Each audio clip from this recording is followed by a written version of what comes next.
Good afternoon. आ गए अपने lunch को। आज मैं दिखाऊंगा लंच में क्या ले रहा हूँ। थोड़ा ऊपर कर देता हूँ ये, एक सेकंड।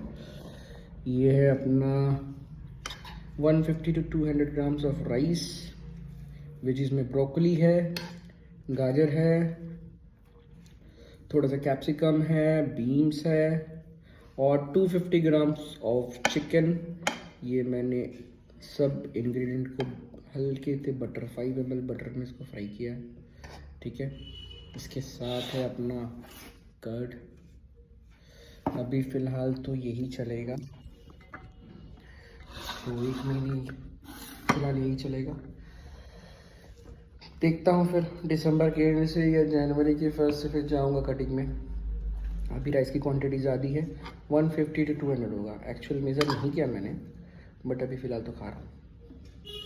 चलो बाय, टेक केयर।